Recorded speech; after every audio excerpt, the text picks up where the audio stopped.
Esther. Chapter 2. After these things, when the wrath of King Ahasuerus was appeased, he remembered Vashti, and what she had done, and what was decreed against her.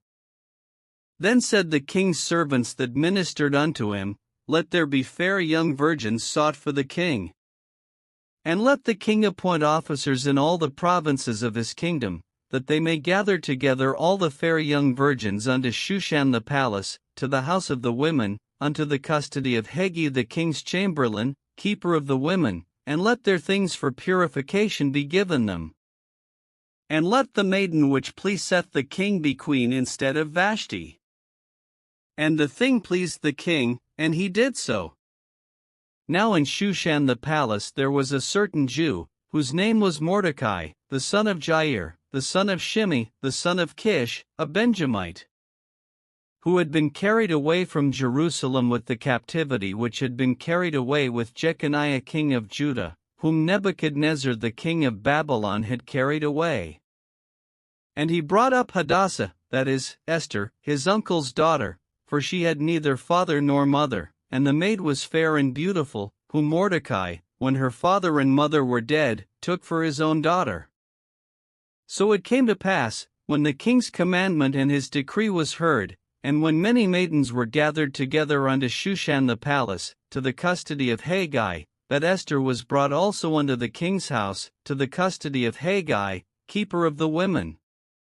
And the maiden pleased him, and she obtained kindness of him, and he speedily gave her things for purification, with such things as belonged to her, and 7 maidens, which were meet to be given her, out of the king's house, and he preferred her and her maids unto the best place of the house of the women. Esther had not shewed her people nor her kindred, for Mordecai had charged her that she should not shew it.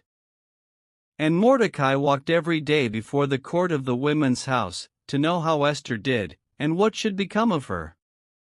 Now when every maid's turn was come to go in to King Ahasuerus, after that she had been 12 months, according to the manner of the women, for so were the days of their purifications accomplished, to wit, 6 months with oil of myrrh, and 6 months with sweet odors, and with other things for the purifying of the women winky face.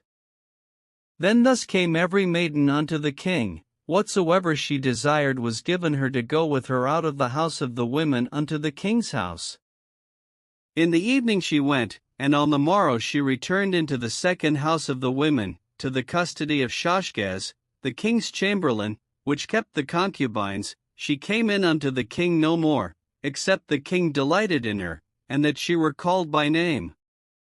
Now when the turn of Esther, the daughter of Abihail the uncle of Mordecai, who had taken her for his daughter, was come to go in unto the king, she required nothing but what Hegai the king's chamberlain, the keeper of the women, appointed.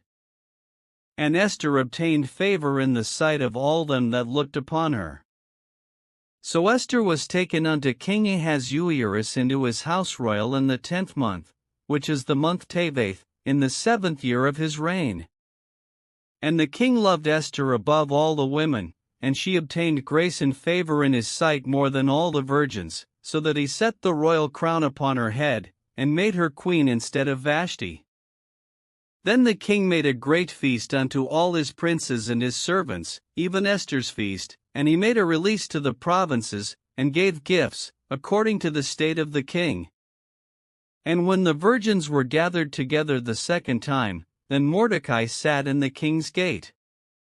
Esther had not yet shewed her kindred nor her people, as Mordecai had charged her, for Esther did the commandment of Mordecai, like as when she was brought up with him. In those days, while Mordecai sat in the king's gate, 2 of the king's chamberlains, Bigthan and Teresh, of those which kept the door, were wroth, and sought to lay hand on the king Ahasuerus. And the thing was known to Mordecai, who told it unto Esther the queen, and Esther certified the king thereof in Mordecai's name. And when inquisition was made of the matter, it was found out, therefore they were both hanged on a tree, and it was written in the book of the Chronicles before the king.